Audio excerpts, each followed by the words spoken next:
3, 2, 1, and action. All right. My name is Kobe Robinson. I'm born and raised in New Orleans. I've lived here for, out of my 26, I've lived here for 21 of my 26 years of life. So New Orleans is near and dear to me, near and dear to my heart. I work here in New Orleans at Dillard University. So yes, very New Orleanian. Yeah, so we'll get right into it. So how would you describe your relationship with New Orleans today compared to the last time we spoke, which would have been 2020 or 2021? 21. Somewhere in there? Yeah, I think my perspective of New Orleans from now to 2021 is way different. Now that kind of I've settled in here in New Orleans, I have much more of an appreciation and kind of I just have roots here. Like I feel the need to do better in New Orleans. Just help make the city. Like this is the city that raised me my whole life. So it's definitely imperative for me now to give back in any way, shape, or form that I can to the city of New Orleans and keep the tradition going. I definitely feel that. Has your sense of home shifted over the past few years?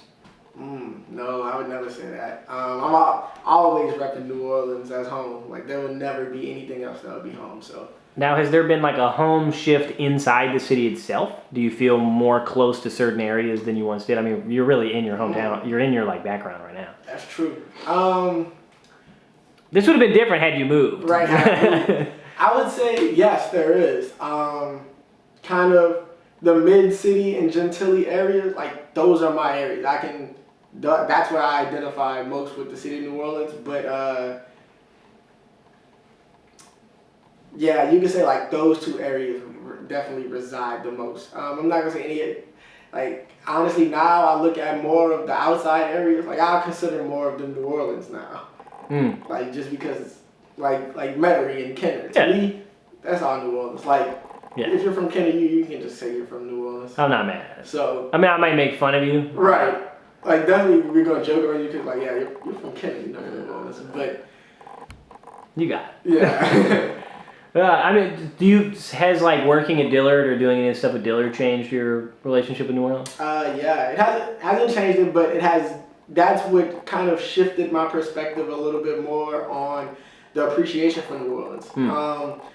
Since I didn't go to college, kind of in Louisiana, and then now coming back and working at a college, at two different colleges, but at Dillard in particular, because Dillard is the one, like that's the college where, that's in my backyard, like that's in Gentilly. I grew up in Gentilly, so like that's my college, and just seeing the experience and what it provides to the city and to that area, yeah, that has influenced a lot of kind of why I identify with, like I said, returning to it and helping grow New Orleans.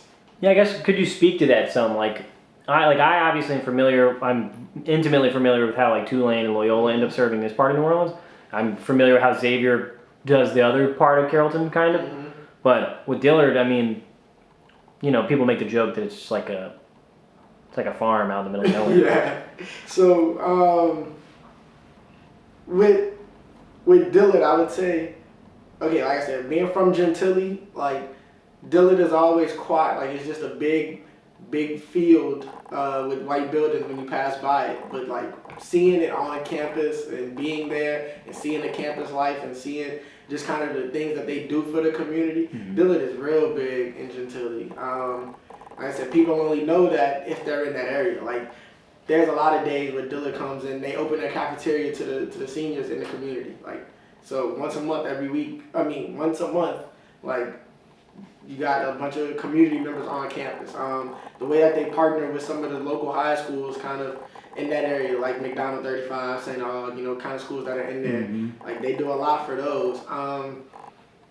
We definitely need to do more like throughout the city, like in all parts, but I'd say like for Gentilly, they serve a big purpose of being the university or giving that college perspective to that area. That makes a lot of sense, actually.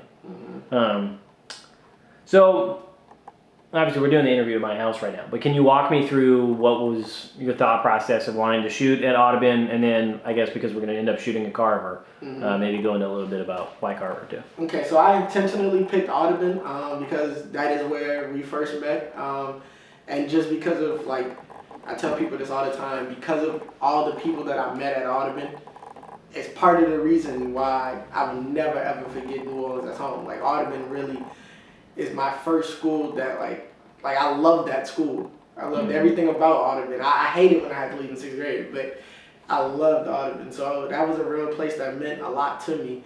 And then picking Carver as another location was just because that was, once again, everything that I picked directly relates to Miles, just because that's someone who, once again, same thing with New Orleans. I can't say I'm from New Orleans and not, think of these people. So Carver Park is when we used to walk from your house, like all the way down Carrollton to Carver Park as teenagers, like early teen, 12-year-olds, kids, like. Really kids, yeah. So, and then, with Audubon, we did go there sometimes, use like that space. So just places that shaped my childhood and, have sentimental value to me is why I picked them. So how do you remember the neighborhoods you grew up in? I know you lived over here in Holly Grove, you lived in the East for a little while, you lived in Gentilly probably the most. Yeah. And then how have those spaces physically changed? And then have they emotionally changed for you? Yeah. So I remember I remember every place we lived, but like the ones that sit with me the most of like me having real memory of are the one in Gentilly where I stay now. I've been staying there for I think over 15 plus years now. Oh, so yeah, that one. When I stayed in Holly Grove, that was my grandparents' house, but my great grandparents' house. So that's my connection with that. I stayed at another house in Gentilly, not too far from where I stay now. That was early childhood. So I guess kind of to answer the question, how do I remember the places? I don't know, they just stick with you forever. You never forget where you kind of lived at. I would say the one in Holly Grove, I specifically remember that because it was on the corner of Palm Street, and that was walking distance from Carrollton, from the park. So I would go play at Carrollton by myself. Like, even the one in Gentilly, like there's a park around the corner. I don't go to it now, or I didn't go to it alone as a kid just because of the neighborhood. But I remember certain things about them. They've changed a lot now. So the house in Holly Grove, like that whole neighborhood has changed. I know you said we were gonna talk about gentrification, but yeah, sure. that neighborhood is totally different than what I remember it as. The one now, it's kind of the same neighborhood. I've had the same neighbor for as long as I can remember, but it's just you see more. Like there's a lot more activity in the neighborhood than there ever was before. It's right across from train tracks, so of course you get trains all through the night. But now you actually see like commercial trains, like the Amtrak train passes through the train track. That didn't always come through there. I don't know when they made that change, but that's just something that I've noticed as I've lived there. Where else? My house in the East that I had. This is a good one. That was my aunt's house. She moved out after Katrina, but I remember that house because my room was upstairs and my mom's room was downstairs. So just memories with that. And I used to be scared at night, so I wouldn't sleep upstairs because she was so far away. So like little childhood, like I said, things like that, things that stick with you. That's how I remember those. I'm trying to think, like the Gentilly house, like if you've been there for so long, like I don't have like a distinct memory. Right. Maybe Vern. Just the idea of Vern. I think I broke my toe in there one time. We were playing on the small basketball goal. The fucking East house, I remember that the crib that was like a couple doors down that was boarded. Yeah. I remember always thinking about that. And the Halloween party there. I could never forget the Halloween party. And then your great grandparents' house. Super Bowl mostly, Mm-hmm. and going outside. Yep. That I remember. And then I think you had a couple parties there as a kid. So that was at my grandmother's house where I had the other party. But Okay. you were right. I had the Super Bowl party at the house. Yeah, no, I remember that one. Yeah. The Saints won. Yeah, go back. The only Super Bowl, as far as I'm concerned. What kind of spaces, so this could be home, schools, streets, clubs, whatever. What kind of spaces in the cities feel the most like you? Like to you. Me. Of course, neighborhood. So Gentilly. Gentilly feels like me. Like, that's one. Another space that I would say that like that has my stamp on it would be. That's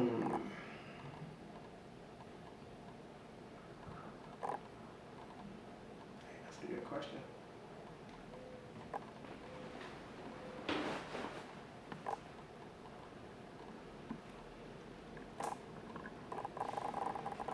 That's a really good question. Yeah, I could probably only say just Gentilly. Like, if you hear Kobe, when you think Kobe, obviously, other than basketball. Yeah. If you say Kobe, New Orleans Kobe, people from New Orleans would think, oh yeah, Kobe, they live in Gentilly. So, I'm gonna say that. What was your answer to that? I mean, I guess I would probably say Uptown. Mm-hmm. I'll probably say Carrollton, Riverbend. Yeah. Like, I feel like all these blocks. Yeah. You know, any of these bars, any of these little, even the ones that like might not even be the most obviously like something I could go fuck with. I usually, like in the experience I've had, usually it's fine. Yeah. I mean, it's like the joke Ahmad always makes about me that he says that he tells to everybody. It's like, just think of Miles as Uptown, dude. You know, like just remove the race part and just think about it through that lens, and life makes more sense. Yeah. And I was like, yeah, I can see that. I was trying to think of like another place of like where I'm like at, but I kind of go everywhere. Like I go downtown, I go uptown, Carrollton. Yeah. If I have to, West Bank, so kind of everywhere. Yeah, I mean, I kind of feel the same way because like if I'm fucking on Dumaine, right by at my dad's house, like I feel cool over there. Like I don't feel weird over there. Like I don't know. But I mean, I'm most consistently over here. So, so we talked about it a little bit already. But have you noticed changes in your community due to gentrification, or even maybe environmental shifts? But mostly gentrification, I think we see in New Orleans so far. Yeah, you see a lot of gentrification. You know, with just like So in Treme, that's right down the street from where I live. But in the Treme, like bro, the amount not like it's not racist or anything, but just the amount of white people you see that's walking around and living down there now, like that's a historically black area. So like that, the Treme, it was really wild.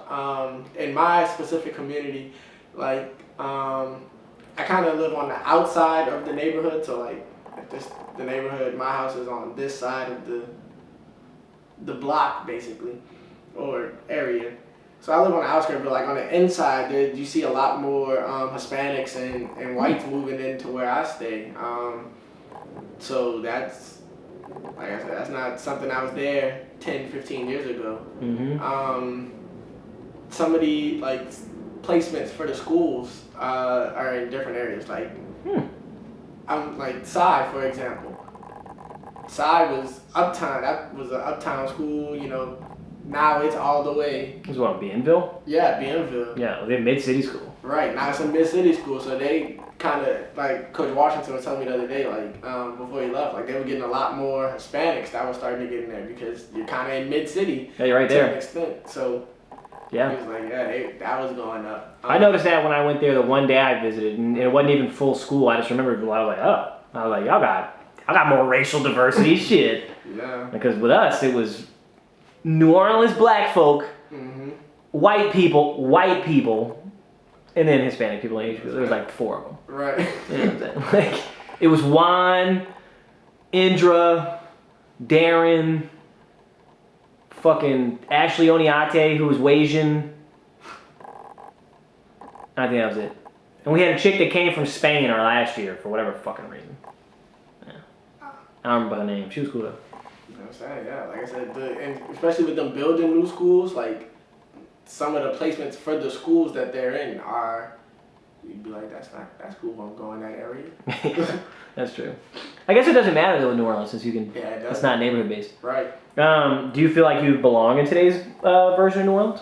Absolutely. I feel like Honestly, well, I shouldn't say any New Orleanian, but I feel like most New Orleanians, like true New Orleans people, feel like they're gonna always feel in New Orleans. Like they always have a place in New Orleans because Yeah. at the end of the day, while it's kind of different than what people were raised to, it's still New Orleans, and the vibe is kind of essentially still the same. Yeah. So I feel like yeah, we definitely have a place now. I don't Uh, think that they can ever remove the OGs. there you go. What does cultural preservation mean to you in the context of New Orleans? And then what would you want to see like be preserved through archives or stuff like that? Okay, cultural preservation to me in New Orleans means keeping kind of our traditions the same to pass on to the next generation. So like ones that I never hope to see die.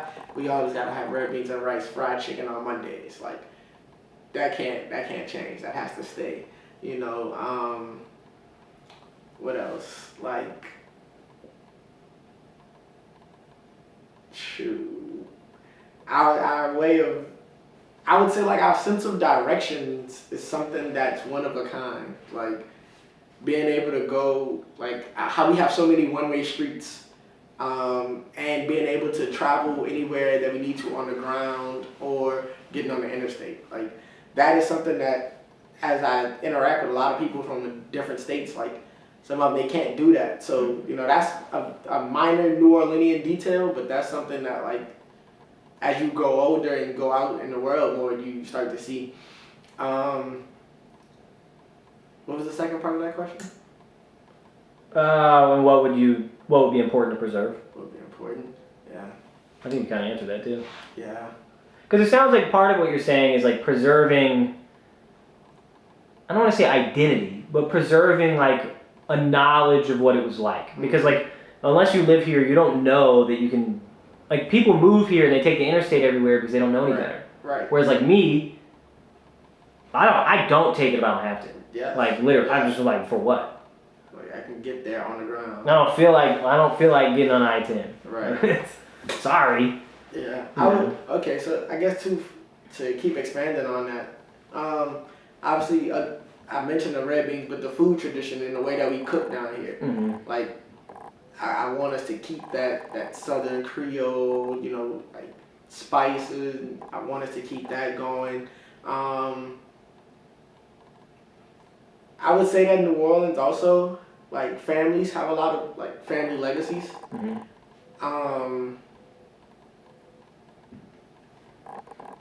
Not as much, you know. It's not like how it used to be with the last names. If you hear, you know, I don't know, whoever, you know, you hear a certain last name, and you know that's their family. I just mean like Landrew or something. Right, like Landrew. Yeah, that's a good one. Yeah. But just you know, the way that I would say it's more so the camaraderie, the way that everybody know each other, they know somebody in your family, like keep that, because that's what makes New Orleans so unique too. You know, like people would be like, oh, what high school you went to? Oh, that's your mama, that's your auntie, you know, and then we all know each other like that. Right. So I say keeping the hospitality and camaraderie intact. Okay. How do you think your identity personally has evolved since our last conversation? We talked about it a little bit, but. Yeah. I think personally now, as of course with age, it's been 5 years since that interview. So of course, you know, I'm more mature now, different headspace. You know, I'm just we're just different people than what we were 5 years ago. But otherwise, I would say I'm really much still the same person. Same person, just a little bit more focused and honed in and focused, like, you know, just in tune with where I'm trying to go in life. Same thing with you. I just think that we've both grown and got so much more experience in our fields of work that our life experience is just ahead. So that I would just say like more experience and just having my eyes even opened more from 5 years ago. Yeah, because I think with what? Did you live in PA in the last 5 years, or was that right before that? Yeah, I was in the last 5 years, yeah. Okay, yeah. What year was that? Was that 21? Yeah, I came back in 21, because that was 2020, 2021. Okay. And then I think that interview was right after I came back from, well, not like right after, but in the coming months from when I came back. Okay, that makes sense. Yeah, it would have had to be because it was like end of year. It was like end of 2020, early 2021. It might have been mid 2021, but when we first did the photos, it was early. Yeah. Because that shit was all discombobulated.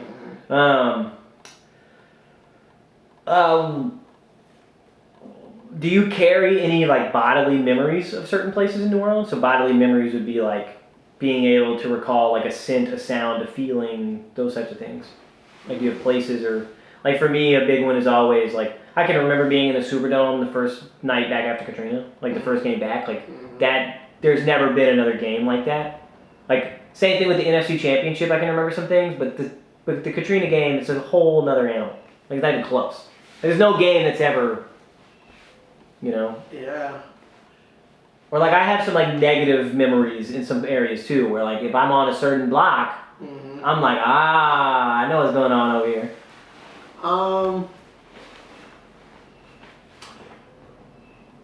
One feeling that I'll never forget was the last time the Pels were, I shouldn't say in the playoffs, but when we had the Suns game, Zion did the dunk at the end. Like that game right there, I'll never forget how that felt. It was just so electric in there.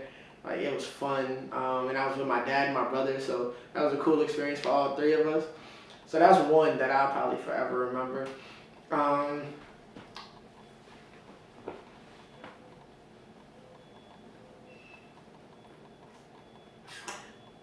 The other one, of course, just because mine is always going to relate to basketball. Yeah. Being in Back to Basics, out in, what's that, Harahan. That's another place that, like, I never will forget the feeling of being in that place because I spent so much time in there. I don't even forget it, and I wasn't even there that many times. It just had such a particular. Yeah, like I'm gonna more so say the first location too. Okay. The one when my dad took it over, that was like my heaven. So I remember being in there in the summers when it's hot. There's no AC in there. Fucking I dying. that, yeah. I'm trying to think of a negative one I have. But it doesn't have to be No, it negative. doesn't have to. Actually, you know what? When Audubon had got the lead poisoning at the Broadway campus, and we went over to Holy Trinity right there on where Broad turns into Napoleon. I remember being in that classroom and eating them cheese. They weren't Cheez-Its, but they were like some cheese. Oh, like the cheese nips or whatever? Yes. They're nasty as hell. They were nasty as hell, but I remember that. That's what. One of my most significant bodily memories from Nashville after Katrina was I spilled a bag of Cheetos jalapenos in my bag, and my bag smelled like Cheetos jalapeno forever. Like I don't like jalapeno flavored shit, basically because of that reason. I like jalapenos, I like spicy shit, don't like it as a flavor. Yeah, like fuck off. That could make sense. Yeah. What stories or truths do you think are often left out of mainstream narratives about New Orleans? Like I know for me, like I hate when it's Monday Night Football and it's Burger Street. I'm like, all right. Yeah. Like we could get to some other version of partying. Right. I do hate that like New Orleans Burger Street. Mm-hmm. Like that's every tourist, everybody they talk about like. What's something smaller though, maybe that like I think what you said earlier about the walking around is an interesting thing. Mm-hmm. You know that's definitely a narrative that's left out. The narrative that is like so dangerous. Mm. You know, like New Orleans, you only get into that if you into that. Like if you're not into any of that, it's not. If you're not into trouble, trouble's not gonna come to you. Like you have to go find that trouble. Yeah, like it could happen to you anyway. Right, it could. It very much could, but it's more so like. It probably won't. Right. Your chances of it aren't as high as, you know. As the numbers make it seem. Right. Now, if you're in that area, you're in that type of shit, hey. Sorry. Sorry to this man. Speak of what happens in there. Now, I'm not in there. I don't know what's going on, actually. I don't want to know. Yeah. As someone from here, what do you wish that researchers, outsiders, or future generations understood better? A little different than the narratives question. Mm-hmm. You know, maybe it's understanding the significance of something. I don't know. Yeah. And maybe it's nothing. You know, maybe it's.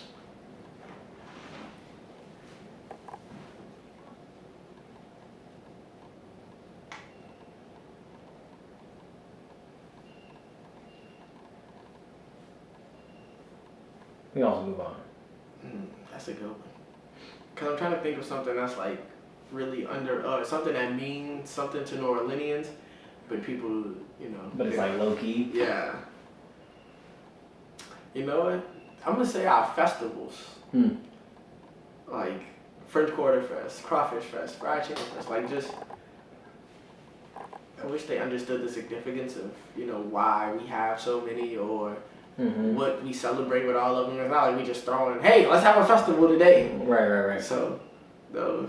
Okay. What do you hope that New Orleans becomes for people like us, like natives of New Orleans? I hope that New Orleans, one, stays afloat as a city. Definitely. Two, I just hope that New Orleans is still a growing economy, like for years to come. I don't want us to just be a tourist city. You know, like I actually want this to be a place where people can come and thrive, or people can build better lives. Not, like I said, just a tourist city or somewhere it's like people are like, oh, I'm going to New Orleans, like I gotta go working. No, it's somewhere like, oh, okay, like we're going to New Orleans. It just has a positive tone with it, and like I said, they're just able to make it better. Yeah, I have like fear about that because, like, for example, the last 2 years, New Orleans is losing the most people of any metropolitan area in the United States, and in theory, there's no reason for that to stop. Right. And so, what does that mean? Because, like, reflecting on a lot of what y'all have said, and y'all haven't explicitly said this, but this is something that's come up and again. I think one of the things that New Orleans natives are realizing, and that is becoming kind of uncomfortable for us, is we're realizing that, yes, we've always been a tourist economy, but the way in which we are valuing that is changing. Like, I think we're becoming a tourist place. And we feel like I love the Super Bowl and all that, but there were some moments where it's like, oh, we're a destination now. It's like, we're like, you take a cruise ship and you go to New Orleans. It's not like, there's these ideas of, so there's ideas of philosophy of simulation, simulacra and simulation, basically that there are things that are like a non-real version of something. Like, so, like Disney World isn't Florida, right? Like Disney World is in Kissimmee, but people always say Orlando. Like Disney World's not Orlando, right? It's a simulation of something, right?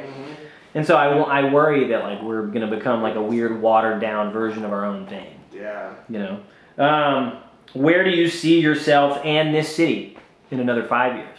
Because my hope is we continue these until we're all dead. Whoever dies first. If I die before all y'all, then it ends then. All right. In 5 years, truthfully, I don't know if I see myself in New Orleans in 5 years. The city, I see the city will still be alive. I don't know if it'll be well.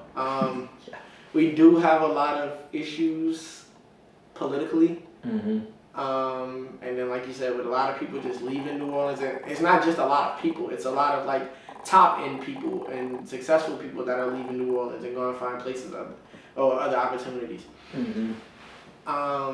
So, you know, I just don't want to say it, but I just hope in 5 years the city isn't run down and diverging, you know, it's just on a decline.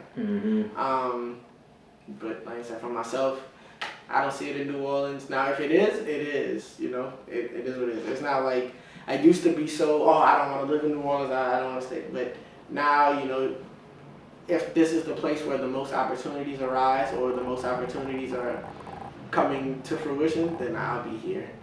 That makes sense. And then lastly, well, no, two more questions.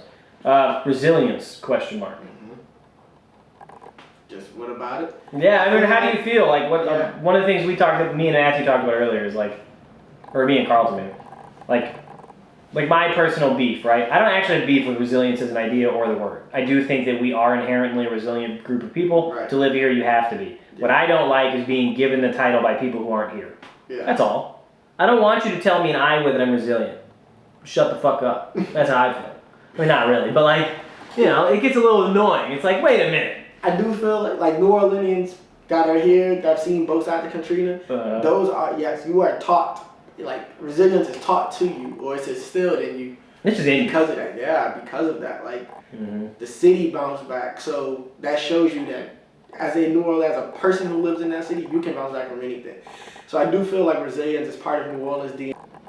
All right, go again. Going forward. Going forward, I don't want us to lose that resiliency because, like, the kids that are here now or the next generation that's coming up, they weren't around for Katrina and all of that, but, you know, I don't know if it's still being instilled in them, showing, I don't know how to put it into words exactly because, like, us kids from New Orleans, like, we literally had to go out, go away from our home and come back here like nothing was normal. I mean, like, nothing happened and continue living life. And like, a lot of people lost everything. Exactly. You know what I mean? Like, some of us got lucky too, which is the other weird thing. Right. Because you have like a whole subset of people who lost everything. You have a whole subset of people who lost nothing.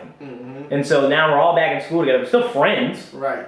And like, we were all young enough, it wasn't like, you know, Trindell didn't come back to school like beat up about his house being gone. Right. Motherfucker just seemed normal. Exactly. So retrospectively, that's kind of crazy. Yeah, like, yeah. But I will say, like, when I'm thinking about it, I don't think, unfortunately, I think the real reality is we can instill it as much as we want to, but until they have the experience, I mean, it's kind of like, if you look at history, why did COVID go so bad? Because everybody that was alive for the Spanish flu was dead. There was nobody to be like, hey, we've been through the last influenza. Right. We've been through the last pandemic. Take this seriously. You know? There was a bunch of motherfuckers being like, oh, this shit's nice, whatever. Now, look at us now. Yeah.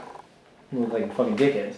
Mount Rushmore New Orleans food. It could be restaurants or it could be dishes. See, Right. people have interpreted this different ways. I think I want to touch on both. Yeah. All right. Red beans or rice? Obvious. Gotta be on there. Yeah, got it. Is it my personal Mount Rushmore, or what do I? No, yours. No, yours. Yeah. Red beans or rice? Nah, fuck nah, because everybody's gonna say the same thing. They'll be like, poor boy, gumbo, fucking, yeah, I don't wanna hear that shit. We've all gonna say that shit. Red beans or rice, it gotta be on mine. Yeah. I am gonna have to put a po' boy on there. Alright, which one and from where? Okay, if I gotta do place, I'm going Parkway. Okay, yeah. That's the second Parkway mention. That's the second Parkway.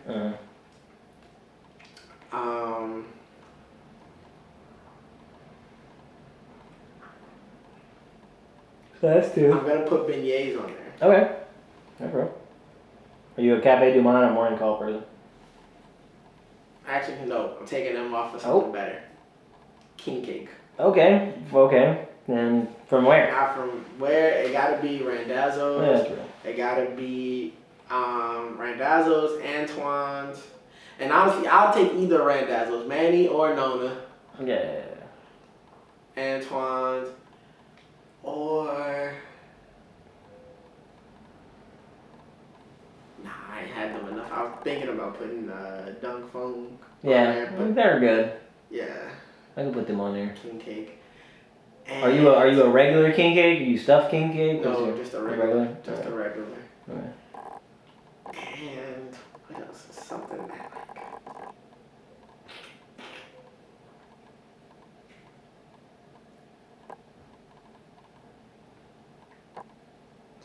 I gotta put gumbo on there. I can't go without gumbo. That's Like, real. because you can't get that nowhere else. Yeah, no, not really. You can't get it. So gumbo.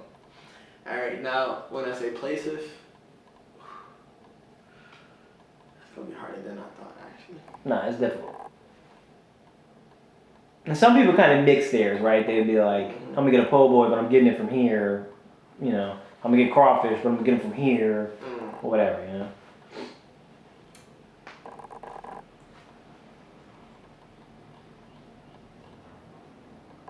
Yeah, I can't even do places. Real. But okay, so I said po' boy from Parkway, king cake from Randazzo's or Antoine's, gumbo. Where would I get gumbo from? Somebody's house, if we're being honest. Yeah, to be honest. If we're being honest. Or make it yourself. And then what else did I say? Oh, red beans or rice.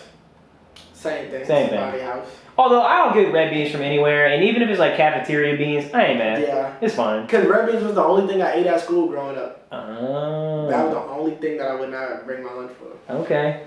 Yes, I had like okay food. We get like baked chicken and shit. Not bad. It's fine. Yeah. One day I'm gonna do a whole thing just about snowballs. I'm gonna interview everybody. I'm gonna interview like 200 people. I'm gonna go to all of them. I'm gonna piss